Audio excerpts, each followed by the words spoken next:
Hello everyone and welcome back to the Python tutorial. This is Utkarsh from Sunsoft Technologies, and today we'll be discussing comments and the input function. Comments. Now comments are part of the code that is ignored by the Python interpreter. They're usually used by the programmer to make remarks and provide information about the code inside a Python script or any Python program that you have. Now in Python, comments are delimited using a hash sign. A hash sign starts a comment and the comment goes on till the end of the line. That means that once you start a comment in a line, it will go until the end of the line or the enter key press. So that means that the comment will start from the hash sign and will go on to the end of the line until the press of the enter key. So let's see an example of comments. For this, I'm going to open up idle. So I have opened up idle. Now let me go open a new file. Now inside this file, I'm just going to declare a simple variable called my name, and I'm going to make it have the value Utkarsh. So now with comments, what I can do is just say that this value contains the user's name. See how it is all in red? That is the delimitation for a comment in idle. So let's because our script does not do anything, let me just print my name over to the console. Okay, so now this prints out the user's name. Yeah, save it. Let's save it as comments dot py. I saved it and I ran it. So it restarted the Python the REPL and it printed out Utkarsh. Clear? So see how that comment did not change at all the behavior. Yeah, let's go back to our slide and see what else functionality we have. Let's see now. Now if you want your comment to span multiple lines, all of the lines have to have a hash in front of them. As a responsible developer, you should describe all the pieces of your code with a comment. Let's see a multi-line comment. So we are back in our file comments.py, and here I'm going to introduce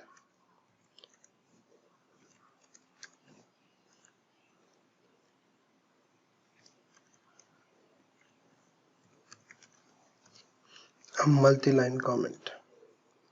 See, if you want it to be multi-line, in each and every line you'll have to put the hash in the very start, and it's not like you can only put in on a line that does not have code.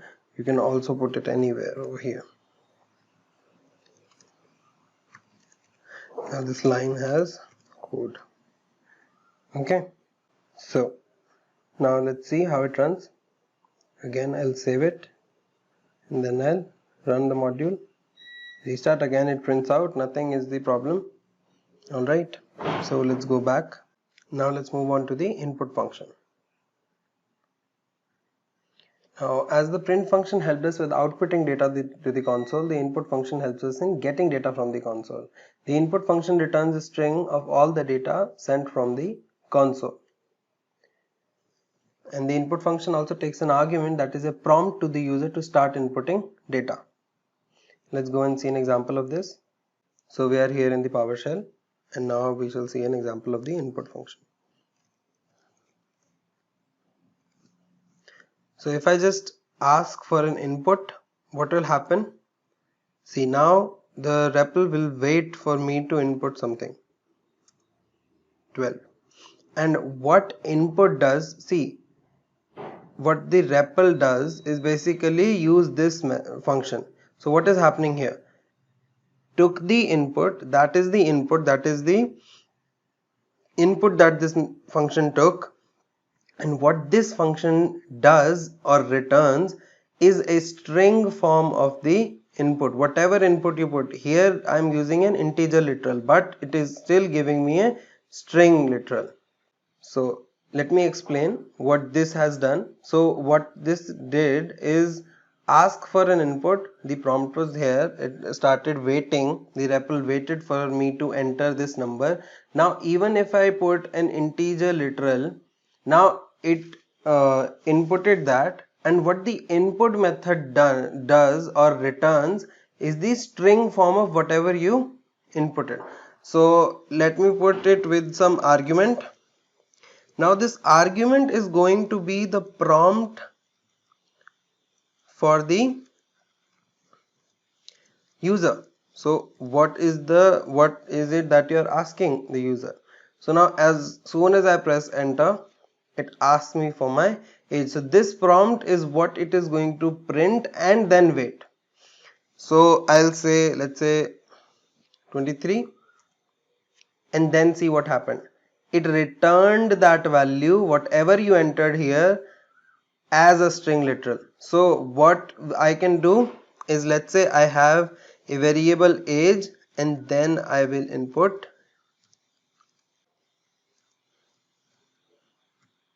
right, again 23, and then it does not show anything. Why? Because now this operation is an assignment operation and we created a new variable. Now if I want to check out what is the type of age, I wanted age as a integer literal, but see what happened. Input always returns a string. So this age or whatever variable you are putting something in is always going to be a string if you're using just the input. Now we are going to introduce a new thing known as typecasting. So what we are going to do is we are going to cast that string type that we are getting from the input function into whichever type we want. So now as the input function always returns a string, now we need a, let's say, integer or a float value. So now let's create a Python program for squaring a number, and let's see this in action. So now I'm back here in idle. Let me create a new file and let me save it as sq or square.py. Saved it. So now inside this, what I'm going to do is I want to square or just multiply by itself or raise to the power 2 for any variable that I'm inputting from the user. So what I want to do is I want to input some number from the user. So what I'm going to say is num equals input. I'm going to say enter the number.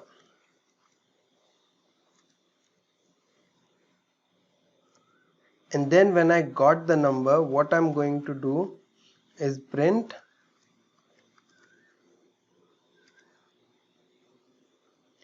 next thing is, see that it can take expressions as well as an argument. Okay, now I'll save it and then I'll run it. Enter the number. Now I enter 5. Yeah, so see what is happening. I entered 5, but it is showing me type error, unsupported operand type S for raised to the power or POW method. So string and int is the problem. Now let us go back to the file and see what's happening. So in this file, what I'm doing is inputting the number, but what I told you, num will have the value 5 but as a string, and if you're trying to raise a string to the power 2, now Python does not know what to do because these are not compatible types. One is string, but this operation is only meant for integers. So what I want to do is cast whatever I'm getting out of this into a integer.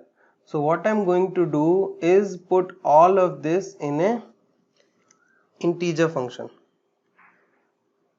See, we know that the type that it shows is int. So what we are going to do is the name of the function is int itself, and inside this we'll pass all of this as an argument. So what we are doing is casting this into the type int. So just so you know that this function can change any value that you put inside as long as it's a valid integer. The value should be a valid integer. It will not convert a or b into, well, they have integer representatives, so hence that can be the case, but other than that it will not change any other incompatible value to an integer. So now let's save it. Let's see how it works now. Now I'll run the module. Again it asks me for the number. I enter 5. It printed out square 25. See how we change the type. So this is all that we have for comments and input. I'll see you in the next video. Thanks for tuning in.